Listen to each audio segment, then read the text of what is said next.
नमस्कार। एसटिभी च्याटमा यहाँलाई हार्दिक स्वागत छ। म प्रकाश गिरी। एसटिभी च्याटको आजको अङ्कमा हामी चर्चा गर्नेछौँ हाम्रो सत्ता राजनीतिको सन्दर्भमा र जहाँ सत्तारूढ दल निकै ठुलो विग्रहको बीचमा रहेको छ र विपक्षी दल त्यो विग्रहको बीचमा विपक्षी दलको मानिसहरूले निकै ठुलो भूमिकाको अपेक्षा गरेका छन्। एउटा सरकारलाई सचेत गराउने तहमा, अर्को असरल परेका मुद्दाहरूमा जनतालाई जोड्ने सन्दर्भमा, यी दुवै कुरामा विपक्षी विमुख देखिएको छ। ऊ कहाँ छ मानिसलाई खोज्नको लागि बडा कठिन भइराखेको छ।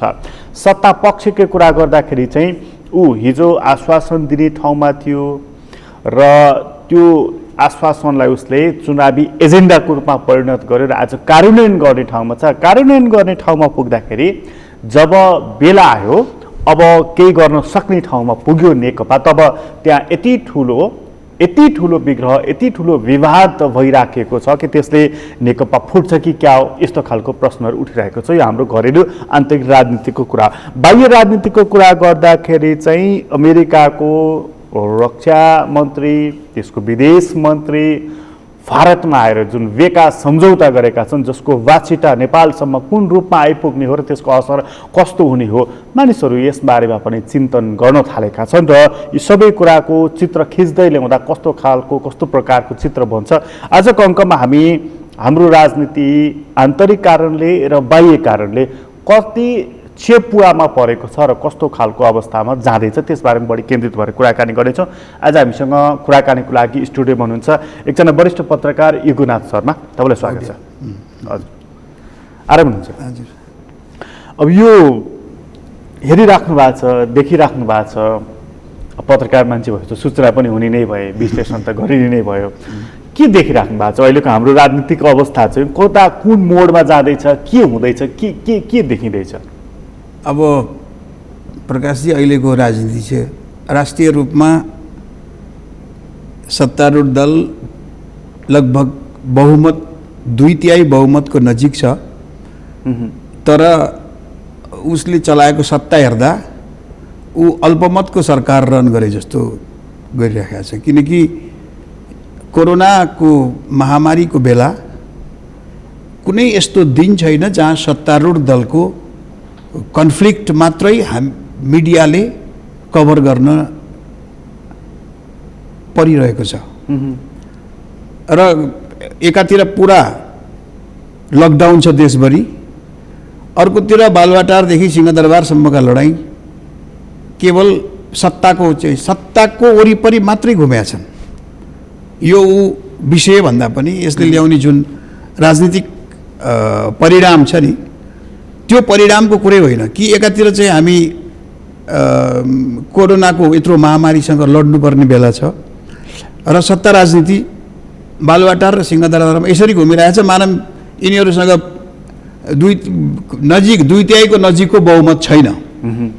त्यसैले उहाँहरूले 2/3 बहुमतको सरकार लगभग चलाइरहँदा पनि उहाँहरूले स्थिर सरकार दिन सक्नु भएन। सरकार त स्थिरै छ नि। होइन, उहाँहरूको जुन मेकानिजम छ, उहाँहरूले जेसुकै दाबी गर्नुहोस् कि जुन ढङ्गले कोरोनालाई डिल गरिँदैछ, अन्त तपाईँ हेर्नु पर्दैन। काठमाडौँदेखि लिएर देशभरि कोरोनाका बिरामीहरूलाई उपचार गर्नेदेखि लिएर PCR गर्नेदेखि लिएर यो मुभमेन्टमा सरकारको जुन हैसियत देखिएको छ, यसबाट सत्ता बाहिरी रूपमा कमजोर देखिएको छ। अब त्यसका लागि उहाँहरूको आन्तरिक राजनीति पनि जिम्मेवार छ। भनेको सरकारसँग चाहिँ यस्तो खालको पेन्डेमिकहरूलाई कसरी डिल गर्ने अथवा जनताका साना झिना मसिना कुराहरूलाई कसरी सम्बोधन गर्ने र उनीहरूको मुहारमा खुसी कसरी ल्याउने, यो सपना सरकारसँग रहन्छ, यो योजना सरकारसँग रहन्छ भन्नु खोज्नु?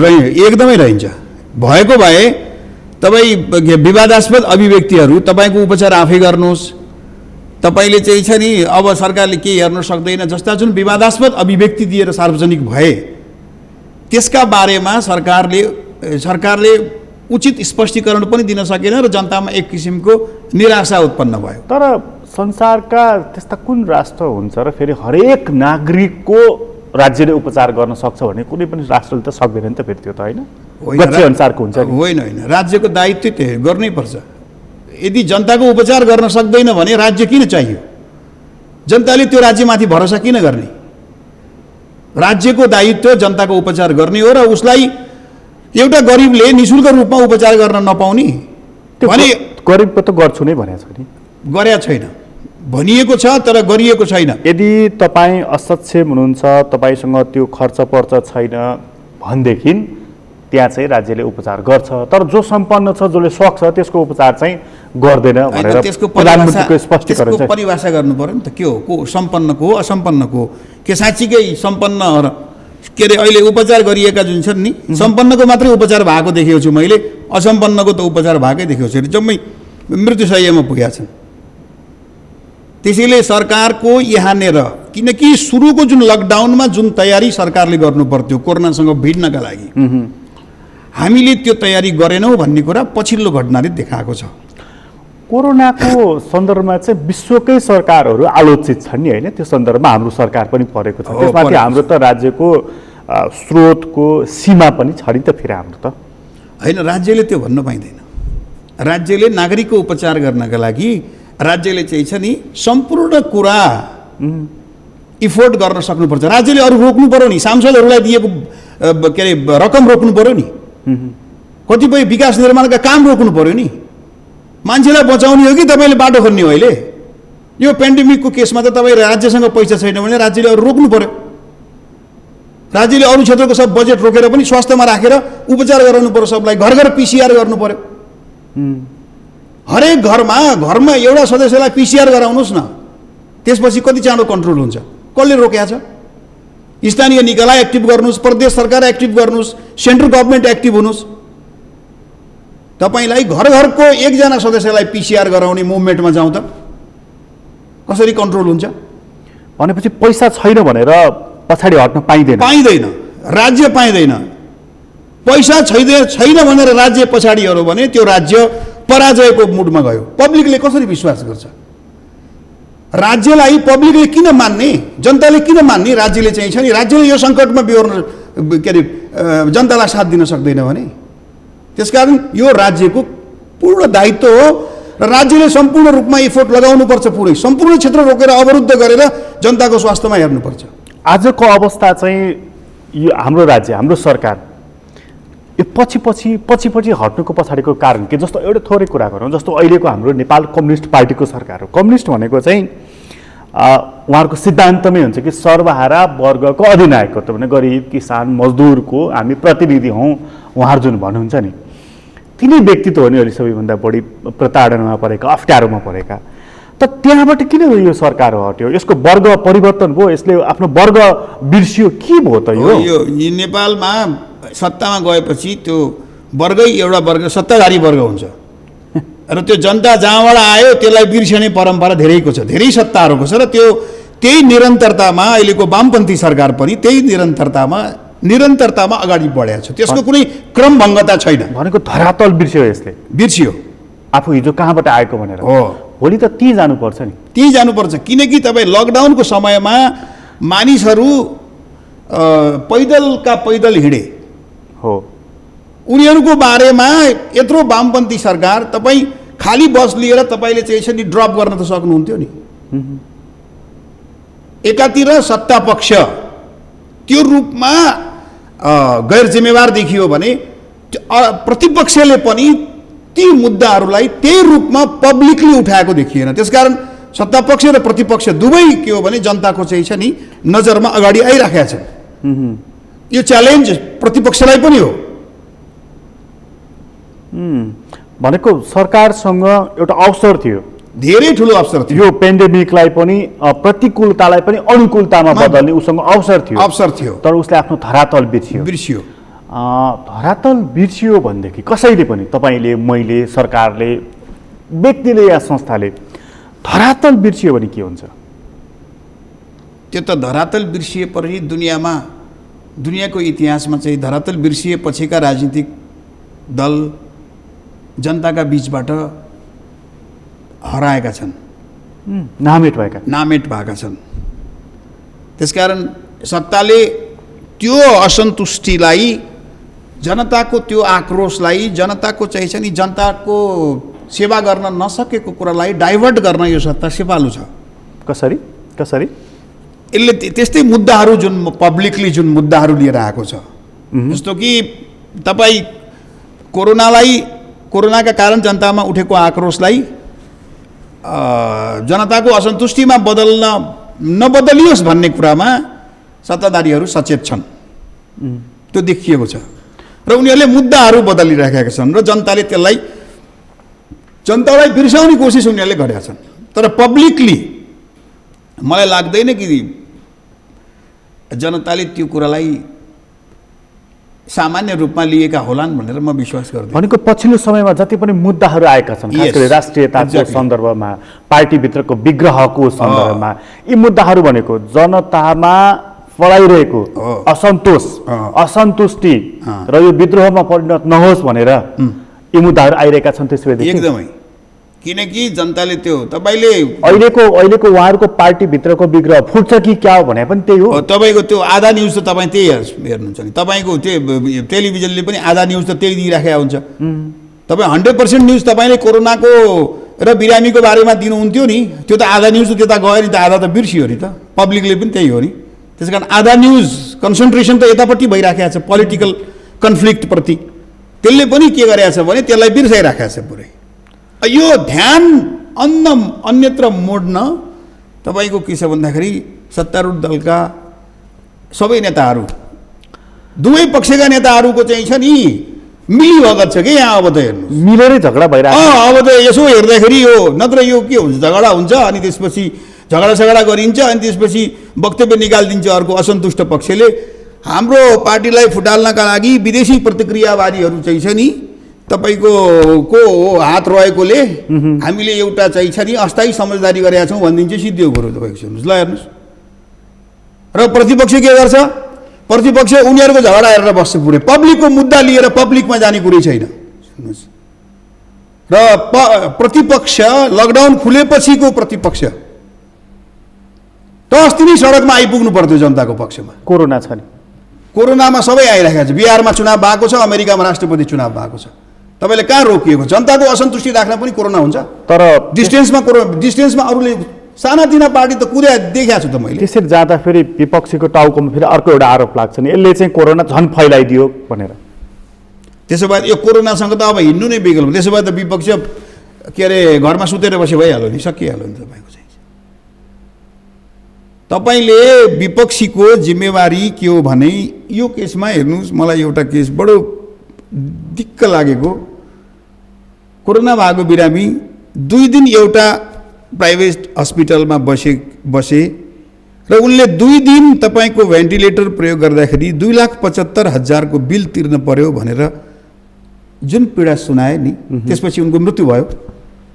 तपाईँ यार यो चाहिँ छ नि, तपाईँको एउटा गरिबले तपाईँको बाँच्छु कि भनेर भेन्टिलेटर प्रयोग गर्दाखेरि 2 दिनमा 2 लाख क्रस गरेको बिल तिर्ने पर्ने चाहिँ छ नि हो भने यो राज्य, यो देश त्यो गरिबका लागि के दिन सफल भयो त नि?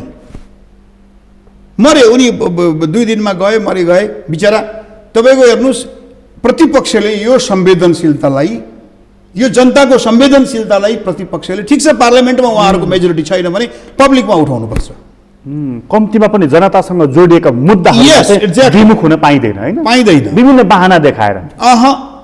काहीँ पनि के छ भने दुनियाँमा यो संसारमा के अरे सत्ता परिवर्तन भइराखेका छन्, राष्ट्रपतिहरू सत्ताबाट हटे कोरोनाका कारण राम्रोसँग व्यवस्थापन गर्न नसकेर।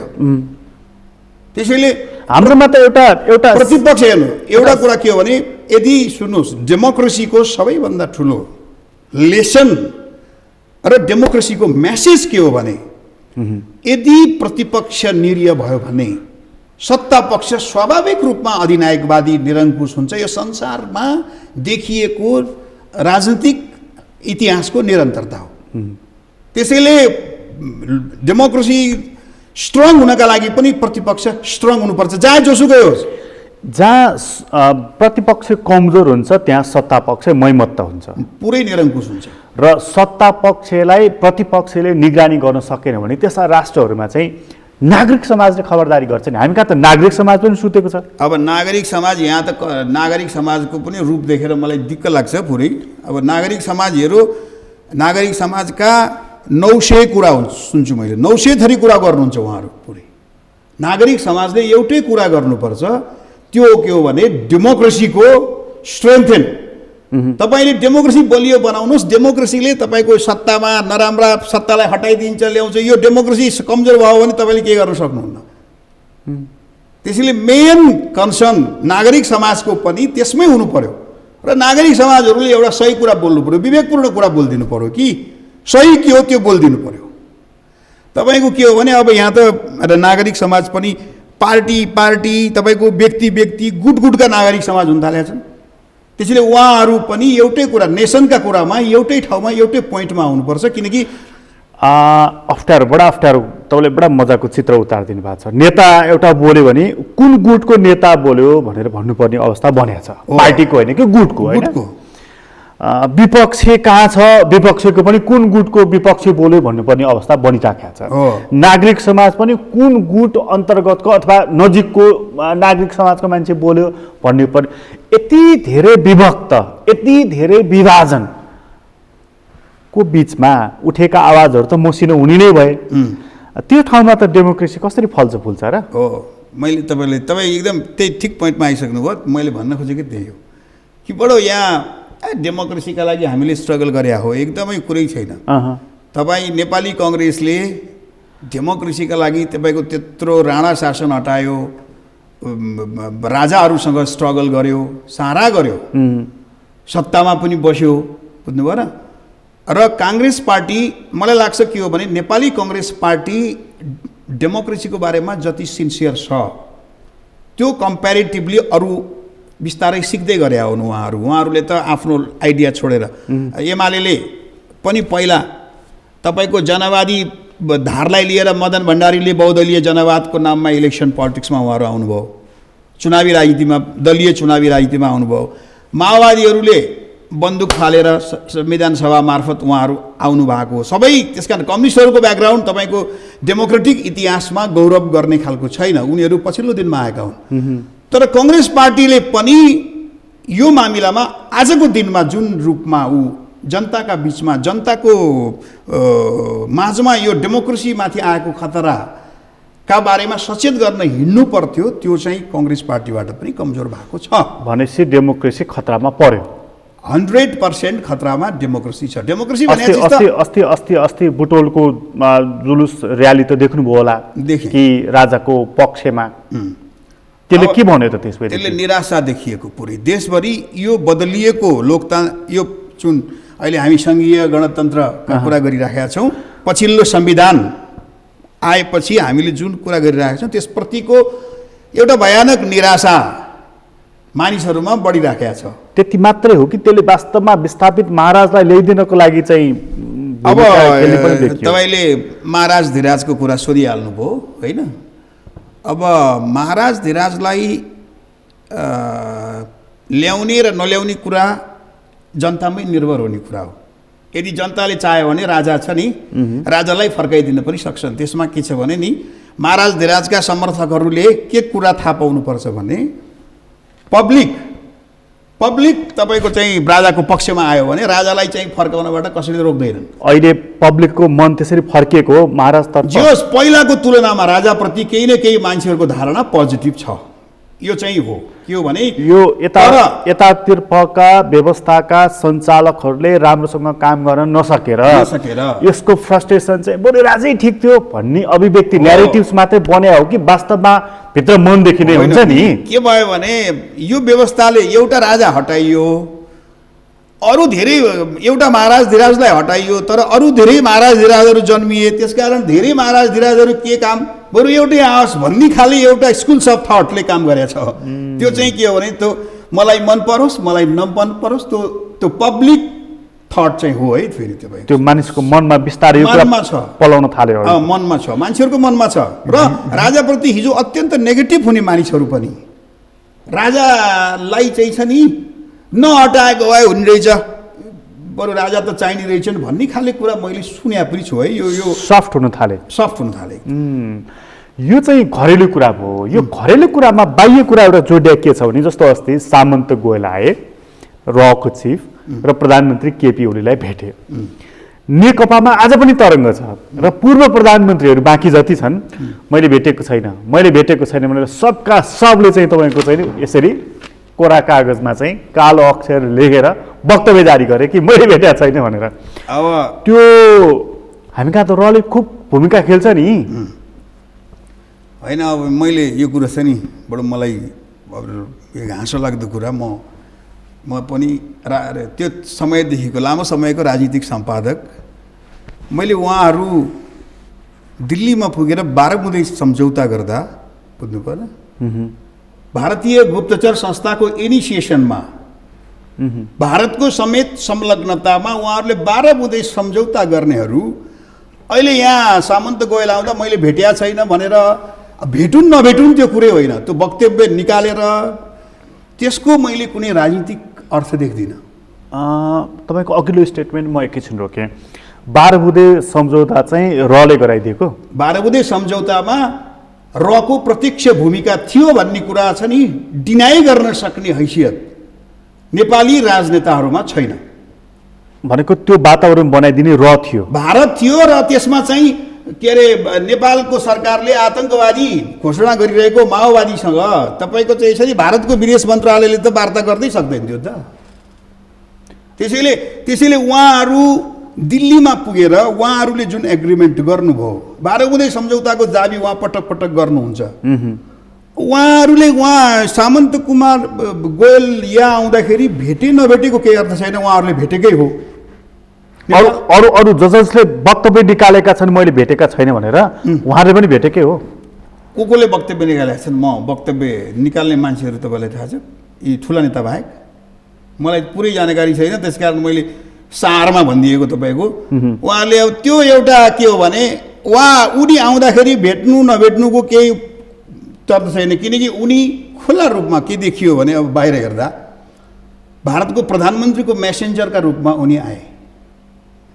खुलेआम उनी विमानसहित, विशेष विमानसहित ल्यान्ड गरे र उनले प्रधानमन्त्रीलाई भेटे। यो त सार्वजनिक भयो। अनि एउटा गुप्तचर प्रमुख आउन चाह्यो भने सामन्त कुमार गोयलले वीरगञ्जबाट तपाईँको के अरे एउटा भारतीय नागरिकका रूपमा आएर प्रधानमन्त्री भेटेर 2 घन्टामा आएर 2 घन्टामा फर्कन पनि सक्छन्। यहाँ त्यो पत्तै नदिइकन तर त्यो मेसेज थिएन उनको, त्यो काम थिएन। उनी कुनै गोप्य कामका लागि आएका थिएनन्। उनी खुला रूपमा भारतीय प्रधानमन्त्रीको मेसेन्जरका रूपमा प्रधानमन्त्रीसँग आए र उनले भेटेर नेसन टु नेसन कुरा गरेर गए। अब यसमा भनेको उनको भूमिका रको प्रमुखको रूपमा भन्दा पनि भारतको प्रधानमन्त्रीको एउटा सन्देशवाहकको रूपमा थियो। यस, एक्ज्याक्टली त्यही हो। त्यसकारण त्यो तामझाम थियो, विशेष विमान हो। नत्र कुनै पनि संसारमा गुप्तचर प्रमुख विशेष विमान लिएर दिन दहाडे आएर जाँदैनन्। त्यसको एउटा के छ भने एउटा स्ट्राटेजिक मेसेज हुनसक्छ नयाँ दिल्लीको काठमाडौँका लागि। त्यसको सन्देश, त्यसको सार चाहिँ तपाईँले के निकाल्नुभयो? यो त्यस्तो तामझाम फुर्ती पार्ती हुँ गरेर आएर सिधै बालुवाटारमा 3-3 घन्टासम्म, त्यो चाहिँ त प्रष्ट रूपमा मलाई के लाग्छ भने भारतले, नयाँ दिल्लीले काठमाडौँलाई प्रष्ट रूपमा आफ्नो स्ट्यान्ड राष्ट्रिय अन्तर्राष्ट्रिय मामिलामा नेपालले भारतलाई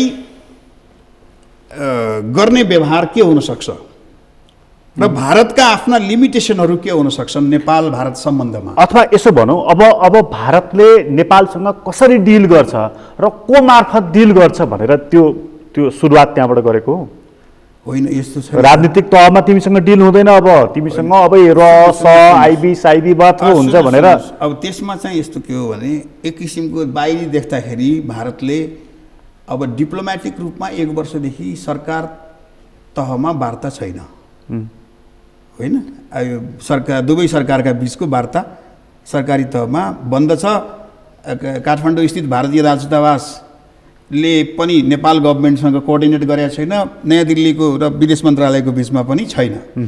त्यसैले त्यो खुलाउनका लागि 2टा प्रधानमन्त्रीका बिचमा यो भारतको स्वतन्त्रता दिवसका दिन संवाद भयो प्रधानमन्त्री ओली र प्रधानमन्त्री मोदीका बिचमा।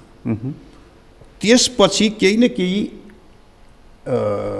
पोलिटिकल डायलग उनीहरूको बिचमा भयो र त्यसको निरन्तरतामा त्यसलाई अगाडि बढाउने क्रममा यो गोयलको भ्रमण छ नि ले केही न केही म्यासेज नयाँ दिल्लीबाट काठमाडौँलाई दिएको छ। तर काठमाडौँमा यसको कुनै सकारात्मक परिणाम आएन नि। यसले त झन् नेगेटिभ उल्टै भारतप्रति त झन् एन्टी इन्डियन सेन्टिमेन्ट बढाइदियो।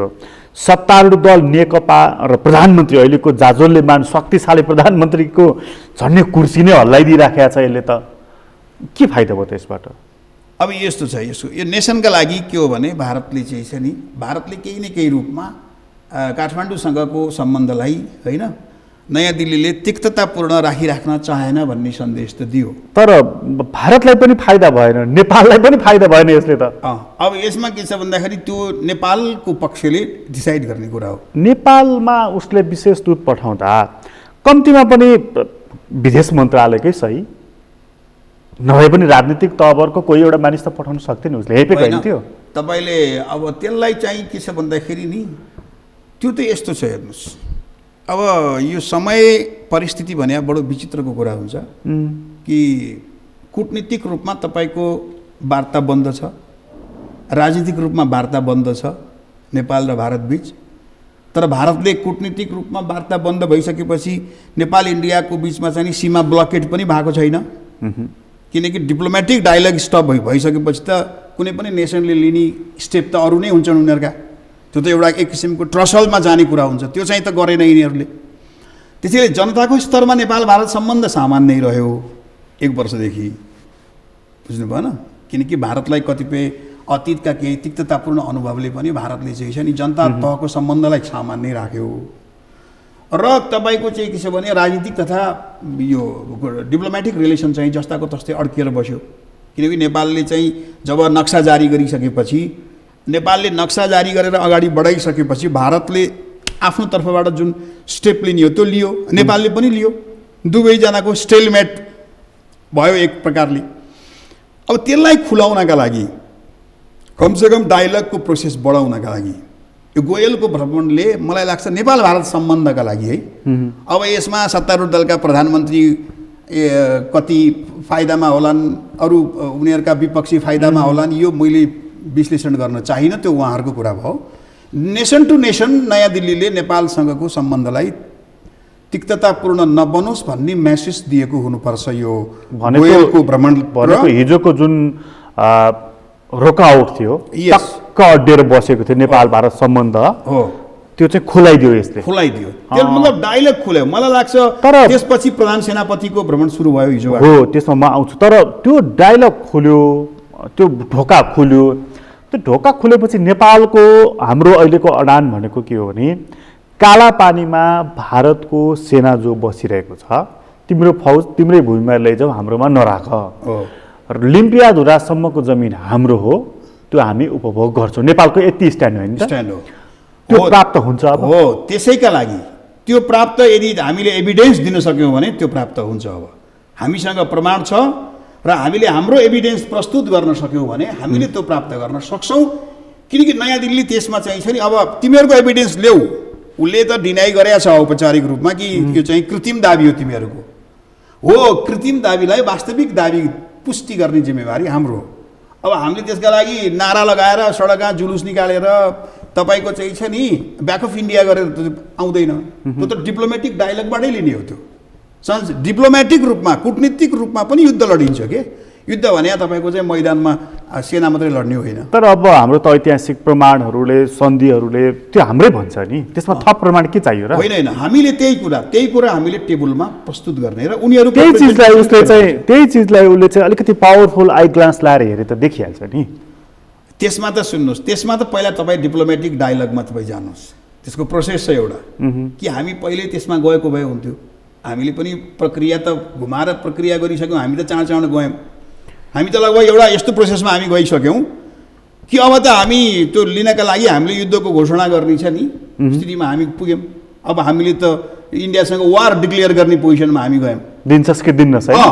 किनकि हामीले अब सैन्य आक्रमण गर्ने स्थितिमा हामी गयौँ। अब त्यो सैन्य आक्रमण गर्ने स्थितिभन्दा अगाडि डिप्लोमेटिक डायलगहरू हुन्छन्, सबै कुरा हुन्छन्। तपाईँको चाहिँ आफ्ना एभिडेन्स दिइन्छन् होइन। हाम्रो कसरी उनीहरूले प्राप्त गरेका थिए त्यसको पनि उनीहरूले हामीलाई दिनुपर्छ। त्यो त एउटा पक्ष छँदैछ नि, त्यो कूटनीतिक संवादद्वारा हुने कुरा हो। अब यसमा पनि मलाई अलिकति तपाईँलाई म यसबारेमा थोरै तपाईँलाई भन्नु भनेपछि 98% नेपाल र भारत बिचको सिमानाका बिचमा धेरै समय पहिला नेपाल प्राविधिक स्तरमा टुङ्गिएको छ, त्यो टुङ्गिएको छ, 2 ठाउँमा बाँकी छ। तर त्यसमा पनि त्रुटि छ भनेर फेरि अर्को साइडबाट पनि कुरा आइरहेको छ। होइन, त्यसमा होला नि, त्यसको चाहिँ छ नि, त्यसमा कति त्रुटि छ कति छैन त्यो फेरि पनि इभ्यालुएसनको विषय होला। तर 98% टुङ्गिएको छ र सुस्ता र काला पानीको चाहिँ विवादितै हो, बाँकी छ। दुवै देशले मानेको हो, नेपालले पनि मानेको छ, इन्डियाले पनि मानेको छ। तपाईँको विवादको कुरा त्यहाँनिर छ। अब जस्तो त्यो योसँगै जस्तो तपाईँले र प्रमुखको भ्रमणले ढोका खोलिदिएको जुन कुरा गर्नु भने, त्यही ढोकाबाट चाहिँ अहिलेको सेनाको प्रमुख मनोज मुकुन्द नरवाणे आएका हुन् त? होइनन्, यो नियमित भ्रमण हो। यसलाई बडो यहाँ मान्छेले दुईवटा जोडे। यो के हो भने यो पहिले नै हुने अवस्थाको भ्रमण हो। यो नेपाली सेना र भारतीय सेनाको बिचमा यो निरन्तर जुन छ नि, यो परम्परागत सम्बन्ध हो। र तर के छ भने यसले अहिले अलिकति के दियो भने नयाँ दिल्लीले चाहिँ छ नि एक किसिमको नेपालका बारेमा एउटा मिलिटरी डिप्लोमेसी छ नि सुरु गर्यो कि भन्ने केही छ नि मानिसहरूको आशंका छ र यसमा केही दम पनि छ। यो मिलिटरी डिप्लोमेसी अन्तर्गतको होइन, एउटा खालि के हो भने पब्लिक के अरे सरकार टु सरकारको सम्बन्ध असामान्य रहेको बेलामा यसलाई चाहिँ के छ भने यो सम्बन्धलाई सुधार गर्नका लागि होइन, त्यसमा पनि कस्तो छ भने तपाईँले अलिकति अब यो कुरा भन्दाखेरि धेरैलाई यहाँका राजनीतिक दलका नेताहरूलाई पनि सत्तारूढ दलका नेताहरूलाई पनि उहाँहरूलाई चित्त दुख्छ कि पहिलाको नाकाबन्दीलाई खोल्ने काम पनि नेपाल आर्मीकै सक्रियतामा भएको थियो र यो कसैले पनि नयाँ दिल्लीसँगको सम्बन्धलाई सामान्य बनाउने भूमिका नेपाली सेनाको पनि थियो। को कसरी गएर गर्नुभयो त हिस्ट्रीले भन्ला, इतिहासमै रेकर्डेड छ। त्यसैले नेपाली सेनाको भूमिका माथि के छ भन्दाखेरि नि यो अहिले पनि नेपाली सेनाले त्यो राम्रो भूमिका चाहिँ यसरी खेलेको छ एकदम कि यो सम्बन्धलाई सहज बनाउनको लागि अहिले पनि सेना मात्रै होइन, तपाईँको के हो भने सेनालाई तपाईँको के छ भन्दाखेरि जिम्मेवारी पनि आयो हो। तर यसमा नि जस्तो चाहिँ यो त रोकिएर बसेको थियो नि त, भारतीय सेना प्रमुखको नेपाल भ्रमण रोकिएर बसेको थियो र दुई देशको बिचमा चाहिँ यसरी मानार्थ पदवी आदान प्रदान गर्ने हाम्रो पुरानै चलन थियो र उनी 18औं सेनापति हुन्। अहिले नै खोलेर अहिले नै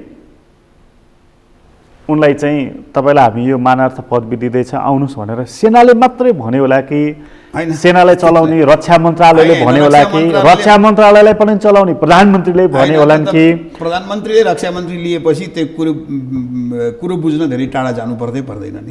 प्रधानमन्त्रीजी स्वयंसँग रक्षा मन्त्री छ, अहिले उहाँसँगै रक्षा मन्त्रालय छ, त्यसकारण रक्षा मन्त्रालय अन्तर्गत सेना छ, त्यसकारण यसको चाहिँ छ नि को रिलेसन छ भनेको प्रधानमन्त्रीको चाहनामै यो चीज भइरहेको छ भनेको सम्बन्ध सुधारको लागि एउटा पनि टुल्स हो प्रयोग गरौँ एकदमै हो होइन। प्रधानमन्त्रीले अहिले चाहिँ छ नि यो निर्णय लिनुका पछाडि धेरै राष्ट्रिय अन्तर्राष्ट्रिय अप्ठ्याराहरू पनि हाम्रा अगाडि छन्। अब तपाईँ एउटा नेसनका रूपमा कुरा गरौँ कि अन्तर्राष्ट्रिय राजनीतिले एउटा यस्तो बाटो लिइसक्यो त्यो चाहिँ कि अमेरिकाको रक्षा मन्त्री पम्पियो सहितका दिल्ली आएर तपाईँको बेक्का गरेर भारतसँग उहाँहरू हिँड्नुभयो हो। त्यो मलाई लाग्छ, हेर्नुहोस् म मेरो तपाईँलाई, भारत यो तहसम्म अमेरिकासँग एउटा एग्रिमेन्टमा जान विगतमा चाहेको पनि थिएन।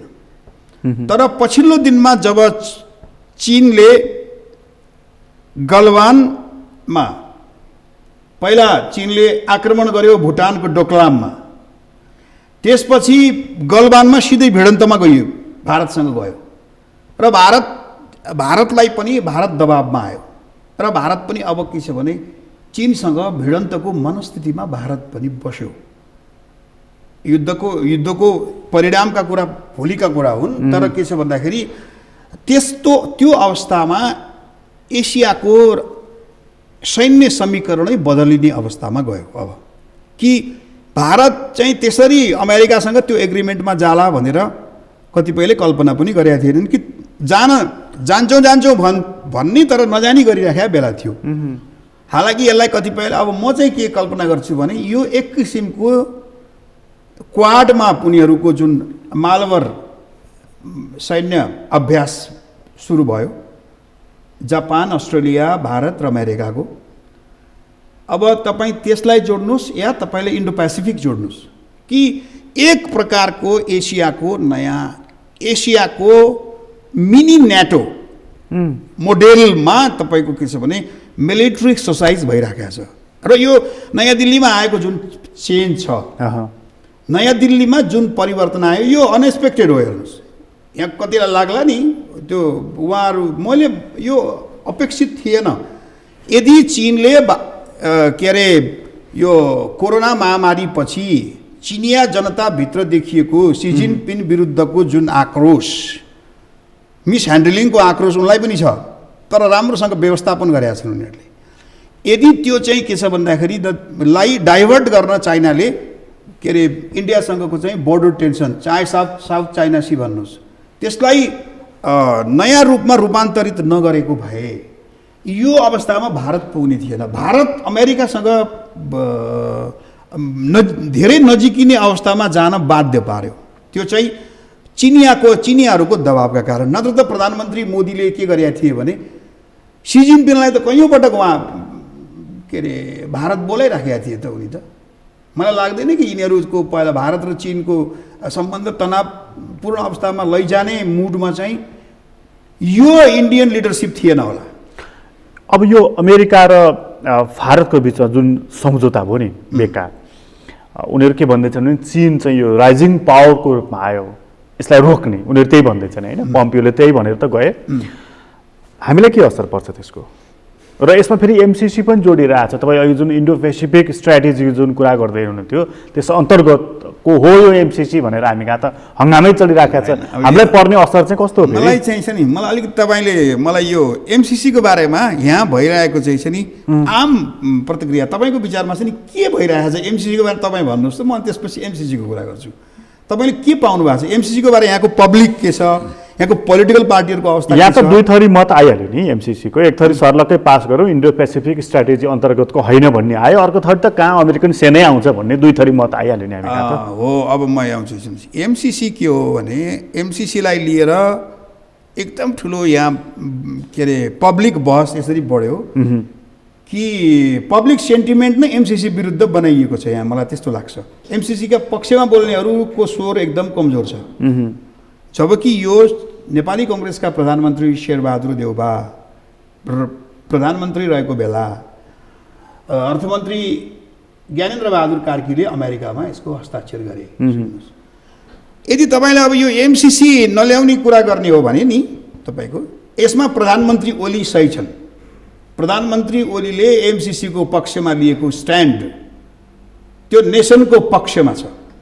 यो धेरै यो भन्दाखेरि बडो धेरैले प्रतिक्रिया जनाउँछन् यहाँ कि होइन एमसिसी आयो भने अमेरिकी सेना आउँछ, होइन यो आउँछ। त्यो अमेरिकी सेना आउँदा त यो एमसिसी नल्याए पनि आउँछ तिनीहरू। अमेरिका त्यस्तो देश हो, त्यो तपाईँले चाहिँ छ नि त्यो एमसिसी नगरे पनि आउँछ, गरे पनि आउँछ। त्यो आउन चाह्यो भने दुनियाँमा कहाँ अमेरिकाले के अरे अमेरिकाले चाहिँ छ नि दुई ठाउँमा अमेरिका के अरे दुई चार ठाउँमा नपस्या होला, नत्र अमेरिका नपस्या ठाउँ कहाँ छ? नयाँ शिक्षा नीति लागू गर्दाखेरि हामीले कसको फर्मुलामा लागू गरेका थियौँ? नयाँ शिक्षा नीति लागू गर्दाखेरि त हामीले पनि त अमेरिकन आइडियोलोजीलाई फेरि फलो गरेका थियौँ नि। हाम्राको यो अहिलेको नयाँ शिक्षा जुन हामीले पढेर आयौँ नि, त्यो पनि त अमेरिकन आइडियोलोजीमा लागू भएको थियो नि। त्यति बेला चाहिँ छ नि हामी केही कुरै गरेनौँ। त्यसकारण एमसिसीका नाममा, एमसिसीका बारेमा गरिएका विरोधहरू अमेरिकासँग अमेरिकाको आइडियोलोजीसँग अमेरिकी विचारसँग असहमत गरेका विचार ठिक छ, त्यो वैचारिक विरोध हुन्। म कम्युनिस्टहरूले अमेरिकाको एमसिसीको विरोध गरे भनेर मैले चित्त दुखाउन किन, स्वाभाविक हो। तर नेपालमा मैले देखेको के हो भने डेमोक्रेटहरू एमसिसीको बारेमा स्वयं कन्फ्युजनमा छन्। मैले कङ्ग्रेस पार्टीका कतिपय जिल्लाका तल्लो लेभलका नेताहरूले एमसिसीको विरोध गरेको मैले सुनेको छु कि, र केन्द्रीय नेता र नीतिको कुरा पनि त्यहाँ बिचमा जानकारी छैन। अब बडा कन्फ्युजन ल्याइरहेको छ यसले, होइन?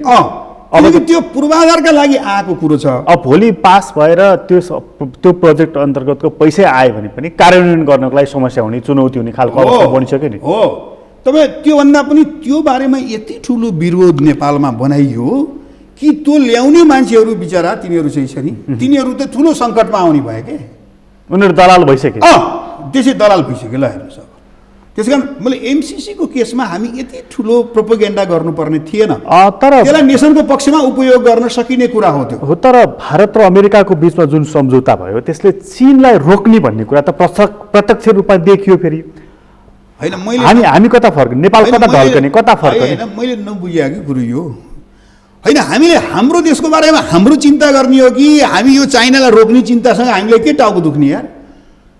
अमेरिका र भारतले चाइनालाई रोकोस् कि नरोकोस् यार, त्यो त उनीहरूको कुरा हो यार। हामी हो र, हामी त इन्डिपेन्डेन्ट कन्ट्री हो। हाम्रो रिलेसन, हामीले बेजिङसँग कसरी रिलेसन राख्ने, दिल्लीसँग कसरी राख्ने, वासिङटनसँग कसरी राख्ने, यो त हाम्रो कुरा हो, हामीले गर्ने हो। हामीलाई तिनीहरू लडौन् कि मरुन्, हामीसँग के कुरा छ यार? मित्रताको कुरा गर्ने हो हामीले। हामीलाई असर त पर्छ नि।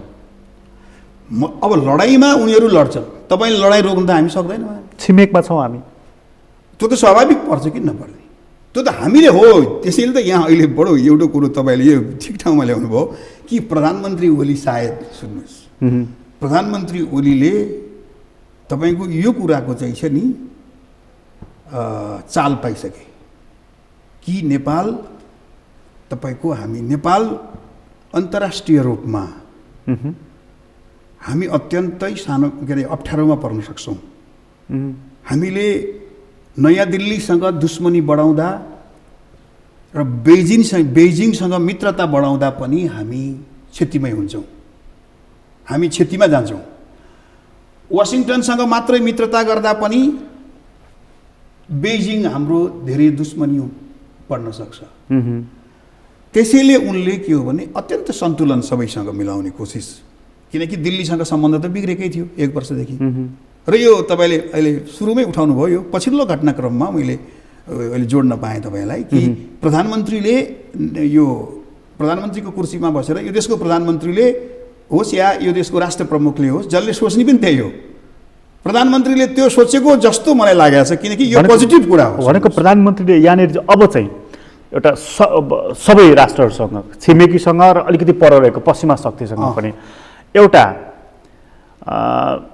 समान चाहिँ स्तर कायम गरौँ, समान दूरी कायम गरौँ भन्ने हो। प्रधानमन्त्रीले यो सम्बन्धमा तलमाथि तुलो चाहिँ तलमाथि नपरोस् भन्ने एउटा कुरा भयो नि। तपाईँको के भयो भने नक्सा राजनीति सुरु भएपछि, नक्साको प्रकरणपछि नेपालमा एकदम चर्को भारत विरोध सुरु भयो। तर त्यो सुरुवात पनि त प्रधानमन्त्री, त्यसको लिड त प्रधानमन्त्रीले गर्नुभयो। प्रधानमन्त्रीले गरे, अगाडि बढाए। अब यसको उनको आन्तरिक राजनीतिमा के म्यासेज दिनु थियो, आन्तरिक रूपमा प्रधानमन्त्रीले के अप्ठ्यारो भोगेका थिए, त्यसलाई पब्लिकली लिएर आए, भारतसँगको चाहिँ छ नि ट्रसल बढाए। अब त्यसपछि प्रधानमन्त्रीले यो बढाइसकेपछि नेपालमा भारत विरोधको भयानक बाढी नै आयो र त्यसपछि फेरि सत्तारूढ दलभित्रको चाहिँ छ नि ट्रसलमा चिनिया राजदूतको चाहिँ छ नि प्रत्यक्ष हस्तक्षेपको चाहिँ छ नि दृश्यहरू देखिए। अनि त्यसपछि प्रधानमन्त्रीले त्यो देखिसकेपछि प्रधानमन्त्रीले फेरि अर्को एमसिसीलाई अगाडि बढाए।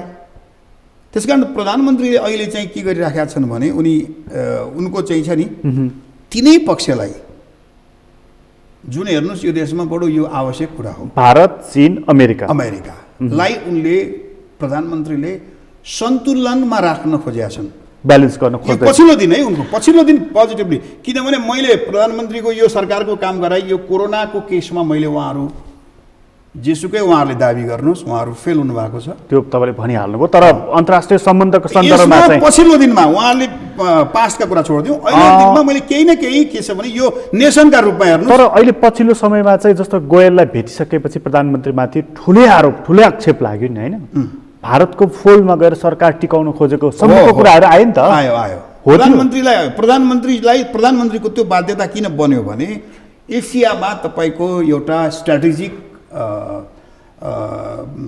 पोजिसन बदलियो। अब दिल्ली र वासिङटनको बिचमा यो हदसम्म सम्बन्ध सुधारिएर जाला भन्ने अनुमान काठमाडौँले गरेको थिएन।